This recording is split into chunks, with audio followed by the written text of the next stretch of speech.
The story of King Kaushika's transformation into sage Vishwamitra is one of the most profound tales in Indian mythology.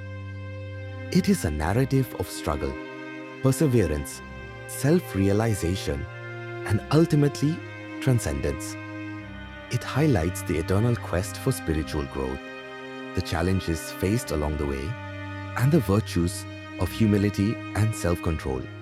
Let us dive into this timeless tale, filled with dramatic turns and heartfelt dialogues, to understand its profound message. In the age of Satya Yuga, there lived a valiant and just king named Kaushika. He ruled over a prosperous kingdom with wisdom and compassion.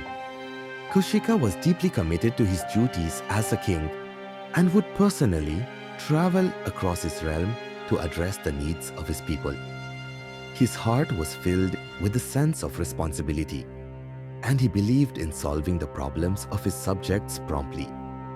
One day, during his travels, King Kaushika and his entourage ventured into a dense forest. As they progressed, they stumbled upon a serene hermitage. Intrigued by its peaceful aura, Kaushika decided to visit and pay his respects to the sage who resided there. Upon inquiry, he learned that it was the ashram of the great sage Vasishta. Filled with reverence, Kaushika entered the hermitage. Sage Vasishta, embodying warmth and wisdom, welcomed the king with open arms. He expressed his delight at the king's visit, emphasizing that the presence of such a noble ruler brought honor to the humble hermitage. Vasishta graciously extended his hospitality, urging the king to stay and rest. Kaushika, though touched by the sage's kindness, expressed his hesitation. He acknowledged the potential burden his large entourage might place on the ashram's resources. The thought of imposing on the sage weighed heavily on his mind. With a reassuring smile, Vasishta alleviated the king's concerns. He assured Kaushika that the hermitage possessed ample resources to accommodate everyone.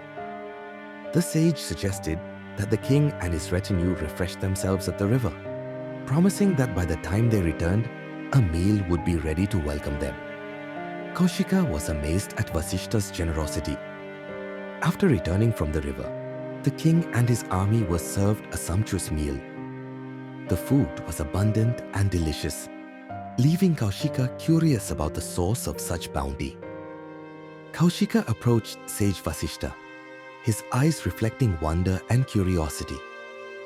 "Oh sage," he began, his voice filled with admiration, "I am astonished by the lavish hospitality you have extended to us. How do you manage to provide for so many with such ease?" Vasishta responded with a serene smile, his demeanor as calm as the gentle breeze rustling through the hermitage. "Ah, my dear king," he said, "the secret lies with Nandini, the divine cow. She is the daughter of Kamadhenu, the celestial cow gifted to me by Lord Indra. Nandini fulfills all wishes and ensures that no one in this hermitage ever goes hungry."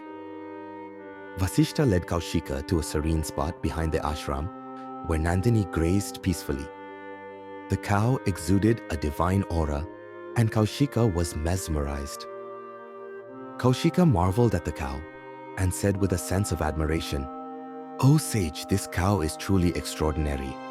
A being of such power and divinity would be of immense value to my kingdom. I beseech you, please allow me to take Nandini with me. In return, I shall offer you gold, jewels, and anything else you desire."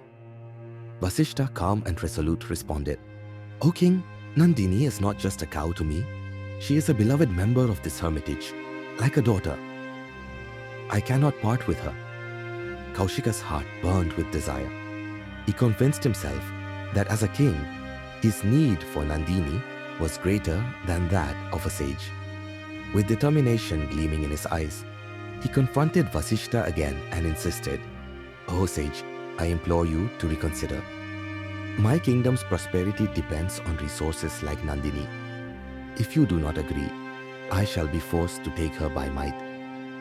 Vasishta, unshaken by the king's growing aggression, replied with serene authority, "O king, your strength lies in your army, but my strength lies in my penance and spiritual power. Do what you must, but remember, true power comes from within." Kaushika's patience gave way to rage. He ordered his army to seize Nandini by force. However, Vasishta stood firm, invoking his spiritual energy. Chanting sacred mantras, the sage summoned a celestial army to protect the hermitage. The battle that followed was fierce and chaotic. Vasishta's spiritual forces, infused with divine energy, easily overpowered Kaushika's soldiers. Defeated and humiliated, the king himself was captured and brought before the sage. Vasishta looked at the fallen king with compassion and solemnly said, "O king, your arrogance has led you to this humiliation. Remember, spiritual strength is far superior to physical might. I forgive you, but let this be a lesson for you to reflect upon." Kaushika was deeply humbled. The encounter with Vasishta made him realize that material wealth and physical power were insignificant compared to spiritual wisdom. He renounced his throne and embarked on a journey of penance and self-discovery. Years passed, and Kaushika meditated with unwavering determination. However, his path was fraught with challenges. Indra, the king of the gods, grew uneasy with Kaushika's growing spiritual power. He sent the celestial nymph Menaka to distract him. Menaka descended to the forest where Kaushika meditated.